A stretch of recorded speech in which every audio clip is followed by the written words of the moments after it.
Hey, everybody. Good evening, good morning, good afternoon from wherever you are.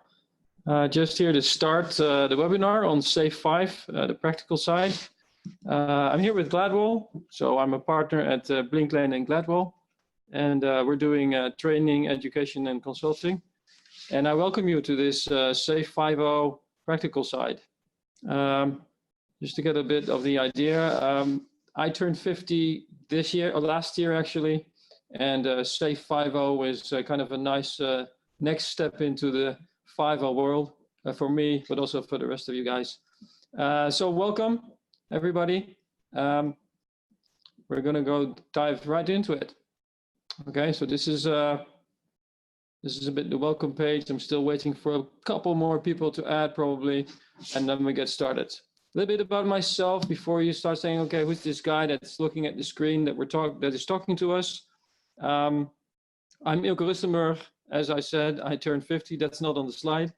I'm an SPCT and a partner at Blinklane and Gladwell Academy. I can be seen as the transformation partner of various large and smaller transformations. I named a few of the latest ones that currently have my attention and are my latest running experience: ASML, the chip builder, chip wafer stepper machine builder, Air France KLM, a known airline company, Philips Electronics and healthcare. My superpower, as sometimes people say, is leadership and transformation. So I'll try to give my lights a little bit on the safe 5.0 practical side. I just got back from Boulder, the Skilled Agile Institute, and I've got some insights from there to share. The new classes are starting. I'm assuming that lots of you are looking for ways to, what do I do to get myself certified if I'm say 4.6 SPC or a skilled agilist. I'll try to touch that a little bit, but most of the part I will go into the content. Okay, so what do we do? Sorry, I clicked something too fast. The agenda a little bit, company introduction, that's a short bit to kind of give you an idea who's Gladwell, who's Blinklane, who's hosting this, this beautiful show. And then we'll go right into the content of Safe 5.0 Business Agility, 10 principles, 7 competences, and measure and grow. I'll try not to stay too long with this agenda because of course you're looking at, content and knowledge and sharing. And then we can have some time for questions. I'll try to answer them as fast and as honest as possible so that we can get the maximum value out for you guys. Okay, so here it is. So what do we do as a company? Gladwell, Blinklane Consulting, Gladwell Academy. It's a sister pair. Transformations, trainings in all kinds of areas like the lean portfolio management, product and solution management, the new upcoming trainings like the enterprise solution development training will be something that we'll be looking at. There's one missing here, and I don't know if you can find it, if you can spot it. I just spotted it in the last minute. It's actually interesting. It's the implementing safe that's not on the slide. But we do that as well, of course. We have quite some SPCTs with myself, Anand, Murti, Niels Groen, and upcoming a few more. So I think we can add implementing safe to the slide, but I'm guessing the slide will get too full with that. And this gives you a good idea of the space we're in, the transformation space, giving you trainings and consulting in all these areas. That's the advertorial part of this, of course. Okay, so let's get into it. Safe 5.0 is a promise, if you will, was a new start, a kickoff to say, okay, we need to bring this whole idea of scaling agile to a next level, not so much in scaling to more teams and more systems, etc., but also let's really pursue business agility.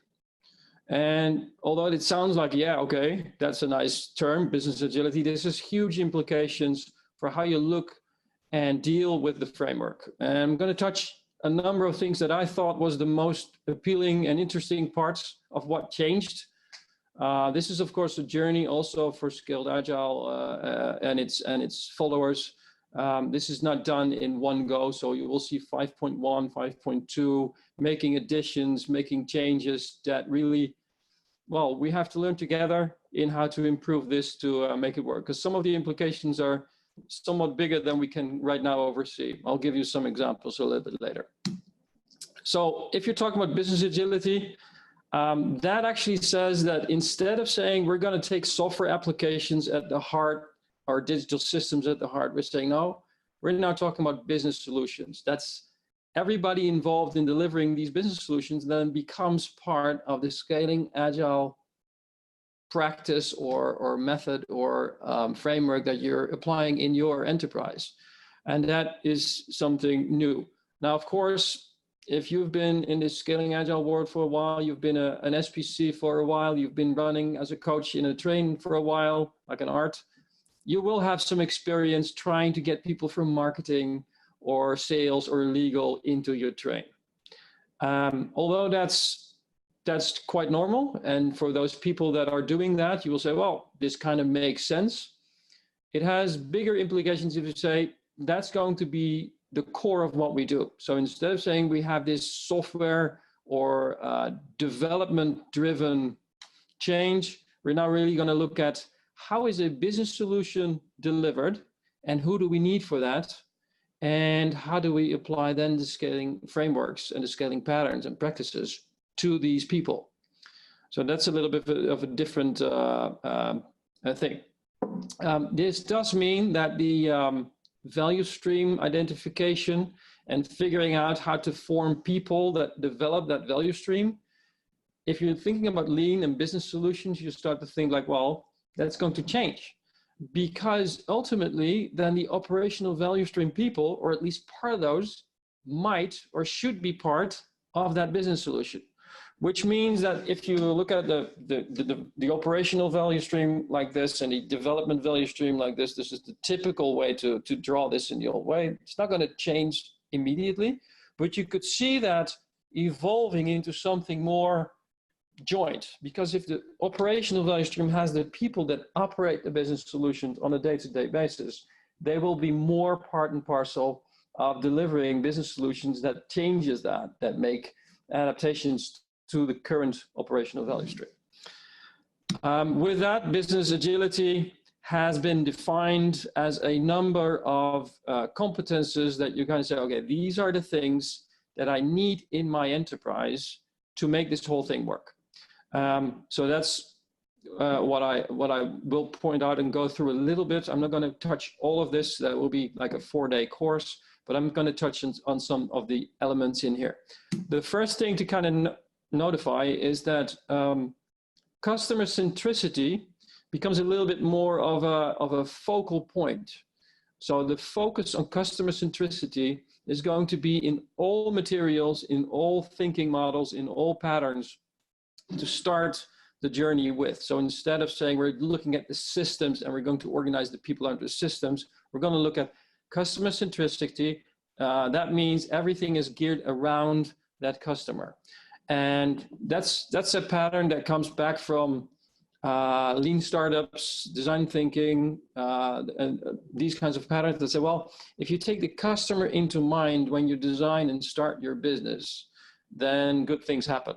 And you start to see more feedback-driven development, which is faster and better learning and better proposition. So the idea is that customer journey maps and value stream maps are closer tied together, and that your customer centricity is your first bet to go. So this we'll see back in the framework. This business agility screen that you're looking at right now is the overview of the framework on a high level. And it shows you the 7 competences around the customer centricity and how they interact to make this whole thing work. We're going to go into the competences a little bit later. First, let's go into a few other changes to the framework that have some practical implications. So if you know SAFe, you know there's 10 principles. Or I'm saying that wrong, right? You said 9 principles. Hey, there's something happened here. So there's 9 principles moved to 10 principles. This has been coming for a while. If you think about the class on organizing the teams and trains at the start of your journey as a lean agile leader, it's a discussion on how to form and shape the trains to organize for value. This is actually in the materials already in 4.6. And now with these 10 principles, they're saying, well, I think this is so key. We're going to really make the 10th principle a principle. So we used to have 9 principles and then that was it. And I was, okay, the 10th principle is really the way you set up these people in their teams, in their trains, is based on a principle that is organized for value. This is coming from something that has been discussed before. The framework is not an organizational hierarchy replacement. Okay, so you don't implement SAFe, the model or the patterns or the practices, by removing or breaking down the hierarchy and throwing that away and starting something completely new. It's intentionally mentioned as a virtual organization of people that are organized around value. So it becomes a virtual organization. Now, this pattern has been taken a little bit further in SAFe 5, basically saying, well, instead of saying we're going to replace the functional hierarchy or break it down or something, we're going to say, well, you know, if you have a functional hierarchy, it has its merits. It makes sure that you have competence management, that you have clarity of organizational structures and how to escalate things, for example. On the other hand, it does not organize for value. If you look at organizing structures around hierarchies, they are typically not built with customer in mind. They are not built to follow the value. So what we typically try to do is get these people out there and shape them into something stable that can work together in an agile team or train and says, okay, we're here. We know we're in the hierarchy, but we're going to organize ourselves. We're going to run something feedback driven with the client, with the customer directly to deliver values to the outside. So both are valuable, and how to connect these two, that's what SAFe basically says. We have the operating model, if you will, to connect the value stream network, as it's mentioned, is a network of people you need to get something valuable done, and connect that to the current functional hierarchies that have its merits in competence development and learning organization. So that's the idea of how SAFe positions itself now in this business agility idea, basically saying, well, we're not going to try to break the functional hierarchy. You can have any kind of hierarchy or system that operates your competence management, your hiring, and these kinds of things. And at the same time, say, well, let's make sure that the value stream network, the thing that really delivers cool stuff to our customers, that's supported. And the operating model for that is the SAFe model. So this helps really in making the perspective clear on this is not an org change of the magnitude that you're going to have to workers' councils and change the whole hierarchy structure. It's separated from that. So as I said, the 10th principle, organize around value, it's now right here below decentralized decision making. I'm assuming all of you are either knowledgeable or well enough acquainted with the principles of SAFe. This is the principles that make program execution happen, that make things align, that make things transparent, and that ensure built-in quality at large scale. So these are the scaling principles of an agile or lean environment, right? The product development principles. The 10th principle, organize around value. So I have a practical example on how you could actually test your system a little bit by saying, well, okay, that sounds cool. Now, what do I do? So in one space, we actually created a little bit of a manifesto in which we said, what is important if we're going to organize for value? And I think the first sentence here was, that we said, well, any train we have, we organize so that people can find their mission and purpose inside, which typically means that we're doing something that is valuable, because people don't like to be on a mission to deliver a component unless that component is so freaking important that everybody's dying for it and is waiting to see the demo. Empowerment and dedication. So an agile release train is organized for value by making sure people can stay there, that people are not drawn out of it, like you're 10% allocated to this train and then 10% allocated to that train. And it's not just going to work. So we had a rule of thumb there that says 90% of the people are 80% dedicated. That sounds like a fair deal. It has human proportions. As you can imagine, an agile release train of 2,000 20,000 people would not be a realistic thing. And even cutting it to 450 people would be kind of a, well, I'm kind of lost in the size of this thing. The fourth one, arts are real, not virtual. As said, if you don't have budget or actual teams and people working for it, and it doesn't have a long lifespan, it's not a real train. I've literally had this question. Yeah, I want to train too. Do you have teams? No, that's weird. So make sure your arts are not weird. They're real, and they have budget, and they have actual teams that work on it, dedicated. Now, the last one is actually this organized for value, kind of made a little bit more specific. So at this point in time, we said, well, we know there's not going to be every train is perfectly aligned with value, and we're going to create all these features into the market, and it's going to be so great. So we said, okay, business autonomy is the first thing to look for. So this train needs to be as business autonomous as possible. And then if that's not possible, then we're going to look for technological autonomy, which means that they can actually build something and not be relying on everybody else to deliver it technically. And then political organizational autonomy comes last. Now, in real life examples, you actually see that political autonomy sometimes comes first. I want my own train. I'm a manager, I'm a boss. I have a scope of 100 people, so that will be a nice train.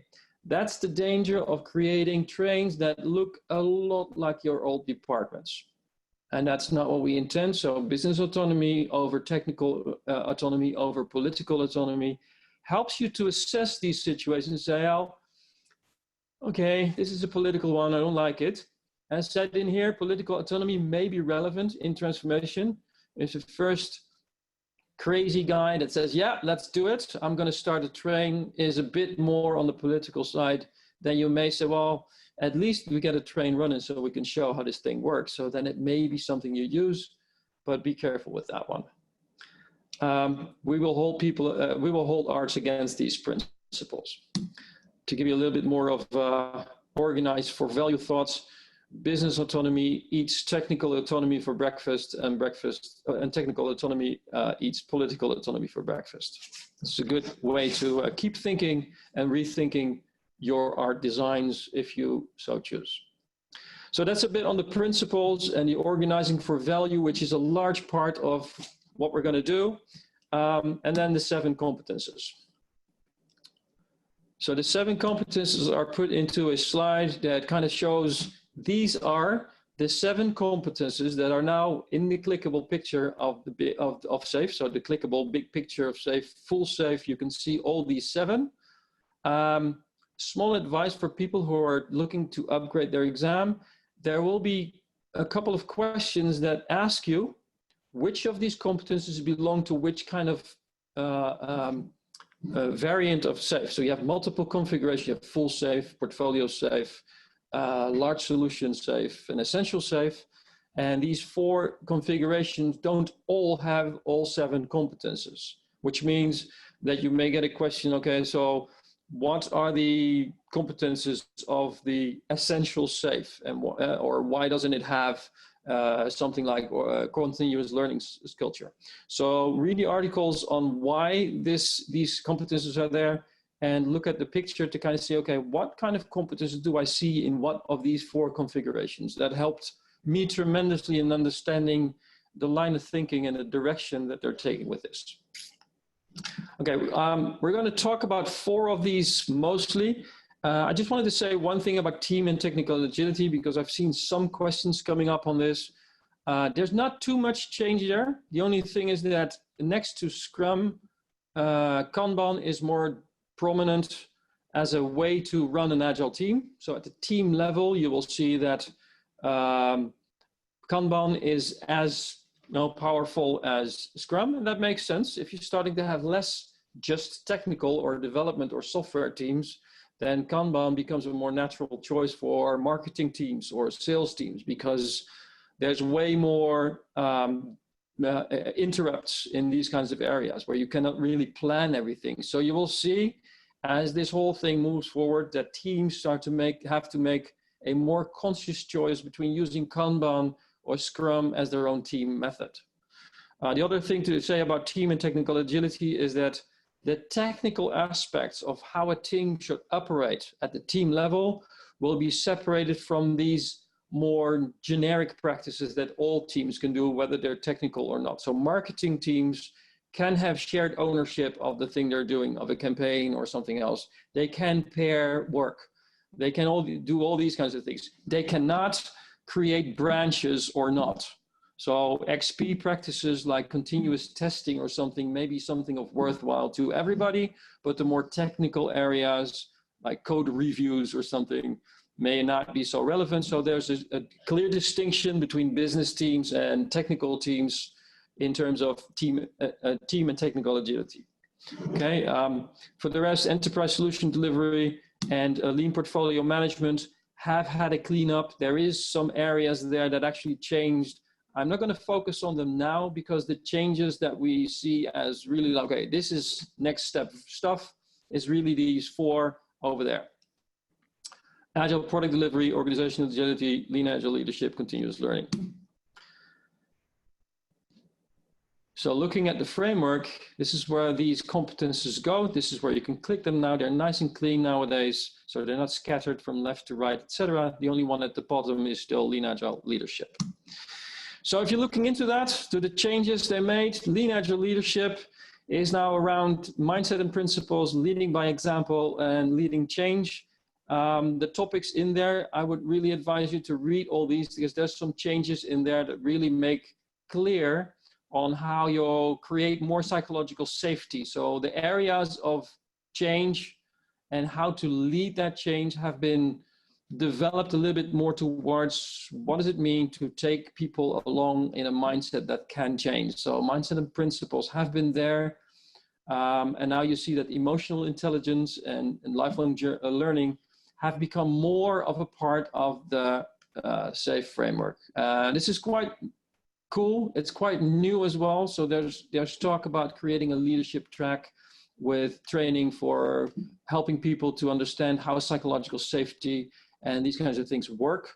For now, I think it's important for you to understand that emotional intelligence and leading others and helping people, the psychological safety is an important part now of creating trust from the leadership down.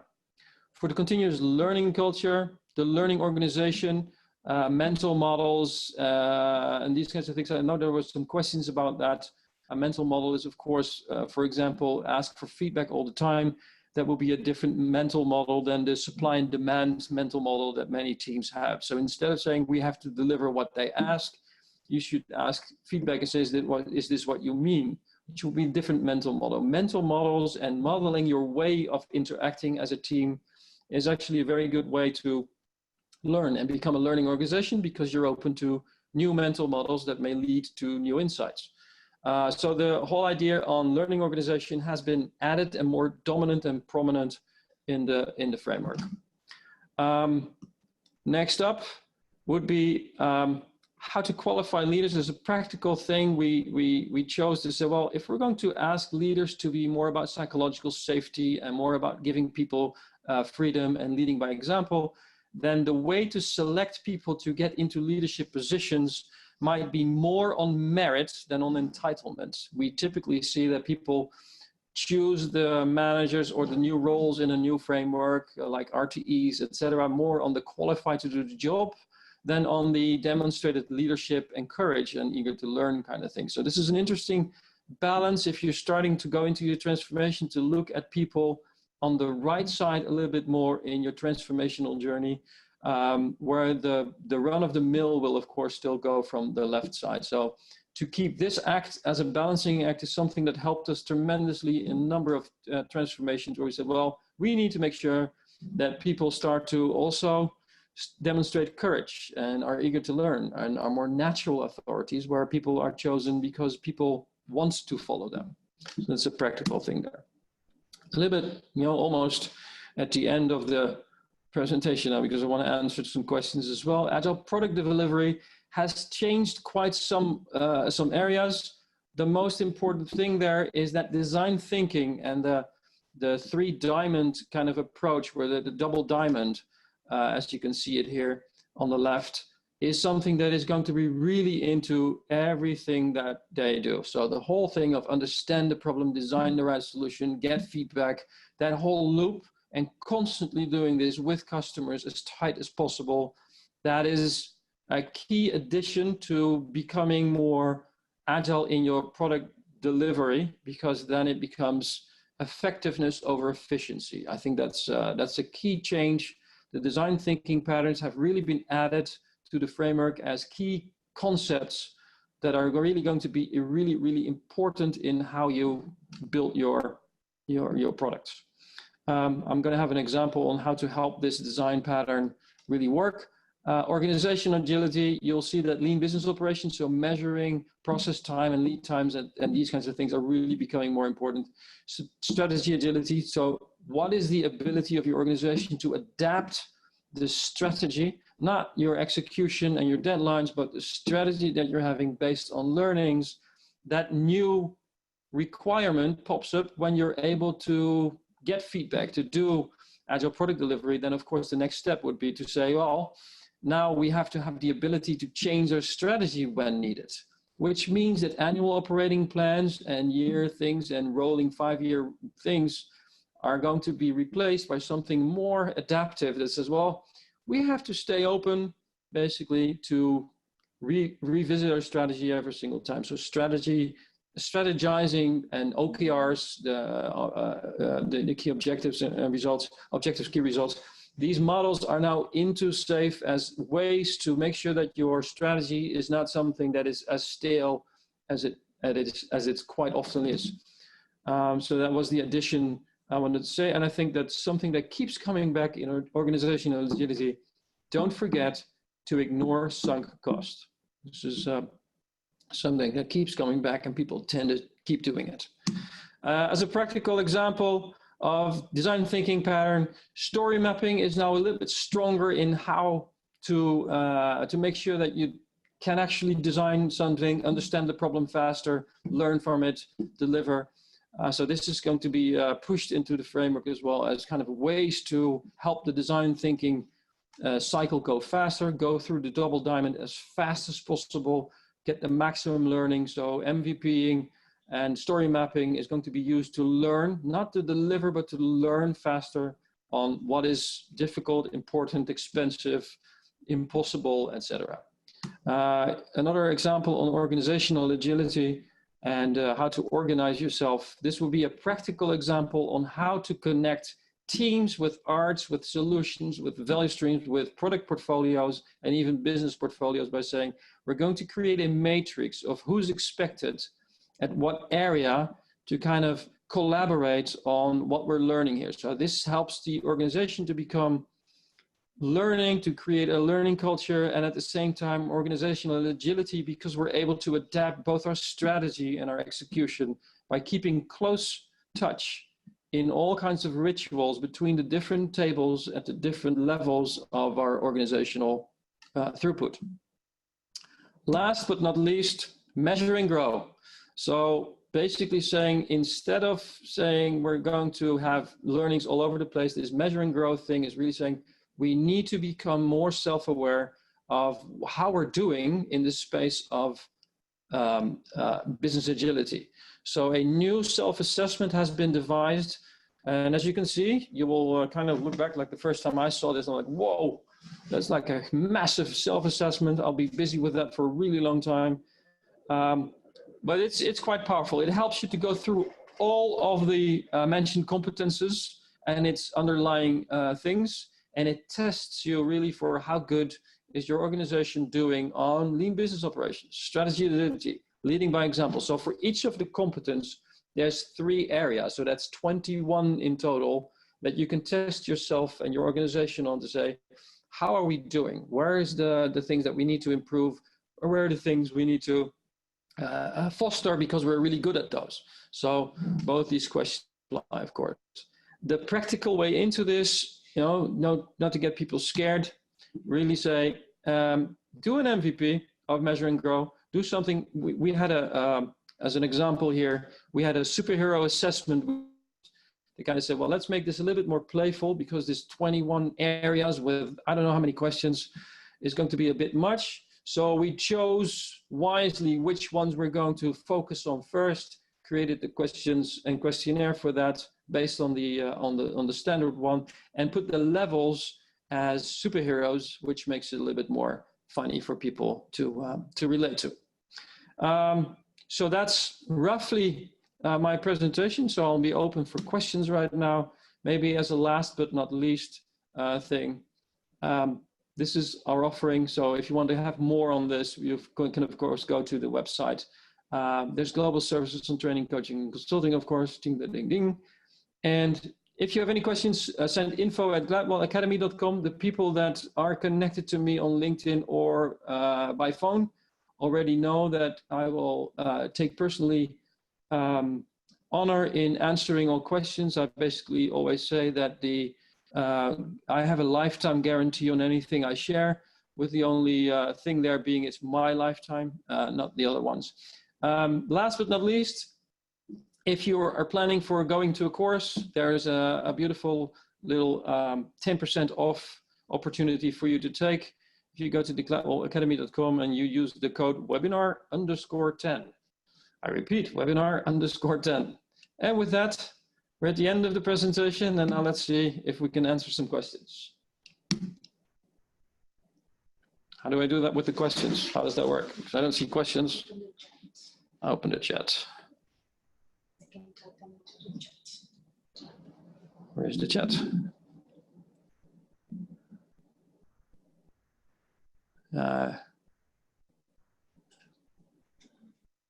Where is the chat? More. More? Orange. Orange chat. Yeah. This one? Yeah. Sorry, guys. My mouse is, okay, here is a... Oh, you guys getting me into trouble now. I see the questions as well, so I can repeat them. Would we get a recording? Oh, you already answered this.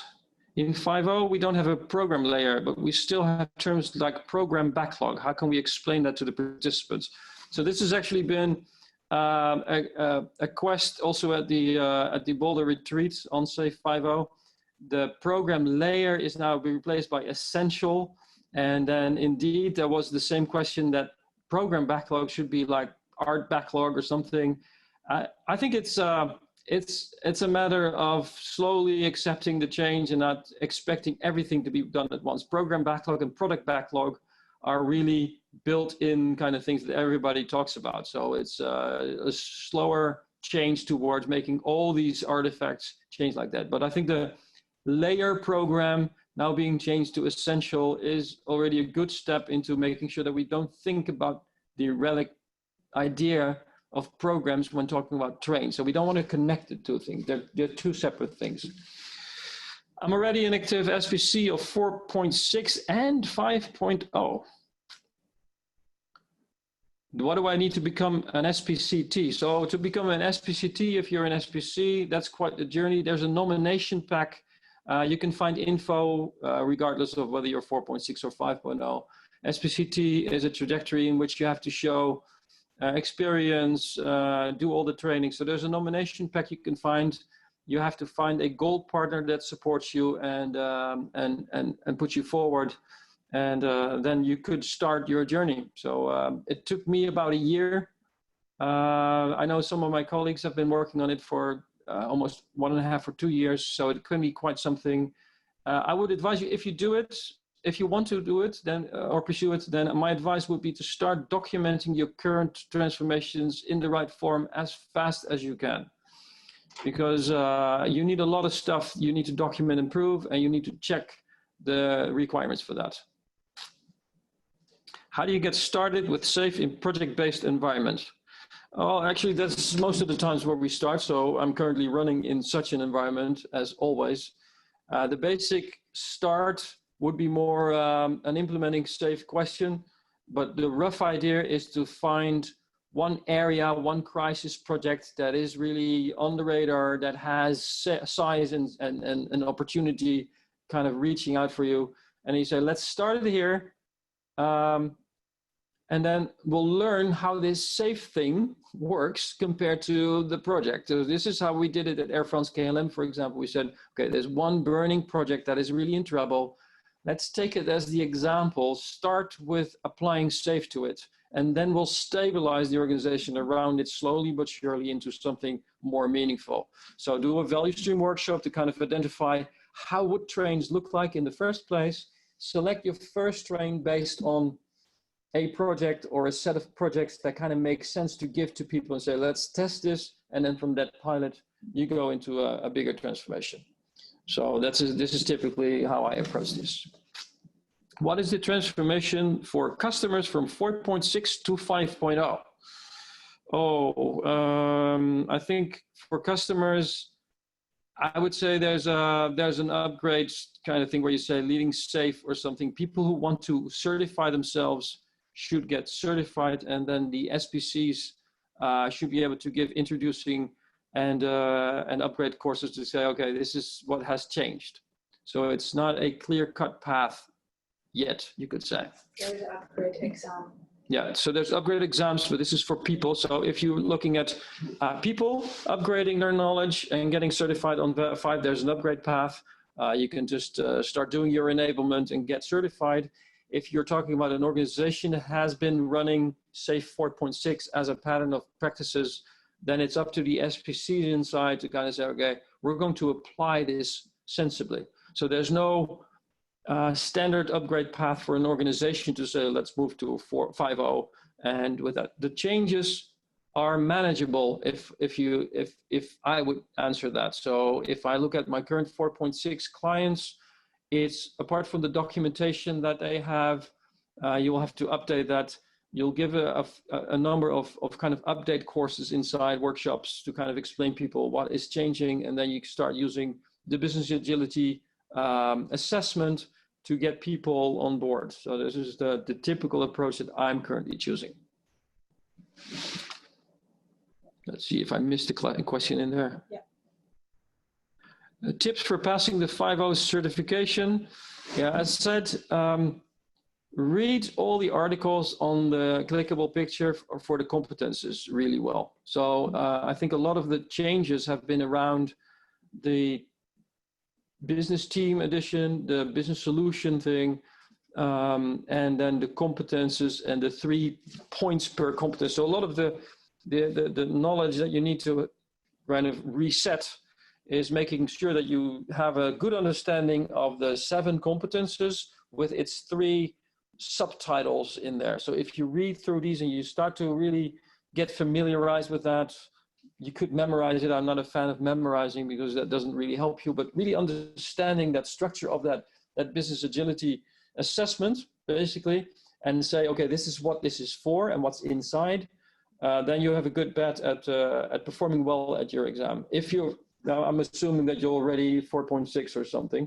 Otherwise, of course, there's a little bit more that you need to do to go into 5.0 certification. Let's see. Are you sending the PowerPoint as a PDF? Is that okay?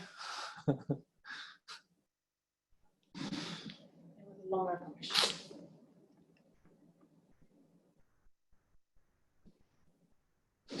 Okay, someone asked, there's something I did not get right in SAFE 5.0 for the POPE.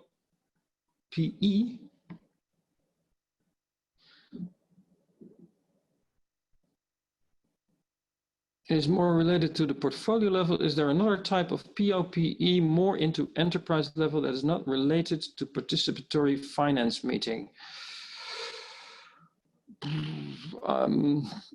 Maybe best to send me an email or send that to info, and I can try to understand this question a little bit better, because it's kind of hard to understand and put this into the right context. This sounds like something I need to get a little bit more direct communication. So please send me a mail on either info@gladwellacademy.com or at eelco.rustenburg@blinklane.com. Is that in here somewhere? No, it's not. So I'll type it in here. There you go. I'll put it into the chat so that people can. Can you please share your experience? So this is one of the last one questions, I think. So can you please share your experience on value stream management workshop? It's actually, I'm assuming that people mean that you mean the value stream identification workshop. That's currently under change. So the original value stream identification workshop said, let's identify the operational value stream, then find the systems that are used by that operational value stream. And from these systems, you start looking at who are the people that are building or maintaining these systems. And then from there, you go into the value stream identification workshop. The first current step that's there is that says, there's an extra step there that says, well, wait. If you have identified the systems and the people, you're only halfway there, because that means you currently have roughly, from a business solutions perspective, only the IT or development people in there, not the marketing people, not the sales people, not the legal people that you also need to provide a full business solutions. So the next step is then, of course, to say, well, who do I need to build myself some solutions on these systems and in this value stream? So a good step that we were discussing about is that if, this is what I do all the time, I say, give me 4 typical epics of this operational value stream, and let's see who I would need to deliver such an epic in one group. What people do I need in that group to add to the developers and testers and whatnot, to make sure that this whole thing is being able to be rather business autonomously delivered by this agile release stream or value stream, depending on the size. So my bet is always to find some of the work items the operational value stream is screaming for, like, can you give me a new updated service administration tool? Okay, so why are you doing that? So we have a business case for that. Okay, what we need developer people, we need developers from backend, front end, etc. We also need some service operators, we need some marketing people, we need some content management people. So these people are then on that same train. And then you're going to test it with another epic. So, well, if I have another epic and I need to change everybody, then the train design is wrong, because then it's not, or the value stream design is wrong, because then it's not stable. So that stability is something that I typically look for in that value stream identification. And again, going back, the principles that I've shown you, the manifesto of the principles that we use to see if a release train is okay, the same applies roughly to the value stream of development value stream that you're using. So business solutions start to replace value stream, development value stream, and for the rest, keep that business focus in testing your value streams. Oh, here's a future question. So arts are formed based on the operational value stream in the future, or based on extended development value streams. So I would say on the extended development streams, yes, that's right now. So the current business solution idea is to say, we're not going to shape it around only developers and the IT systems. We're going to take the customer and the need for the full product into mind, and then shape people around that. If you go into the far future, so zooming a little bit, going a little bit forward, I could imagine that more and more operational value stream and development value stream start to merge into one. Because Lean says so. Lean basically says that an operational value stream should take care of its products and its improvements. And then you can imagine a world in which an operational value stream also has development going on, improvement, but for large and bigger initiatives, you will spawn it off to development value streams that are running alongside. So there's never going to be no development value streams, but I think the operational value stream will get more into scope if we move forward with lean business operations and making this really into a lean agile enterprise. With that, let's close it. It's a nice wrap. If you have any questions more, my email is in the chat. And I wish you all a good night, good day, good morning, good afternoon, great dinner. Enjoy your night out at the cinemas. I don't know where you are and what time it is, of course. So see you next time.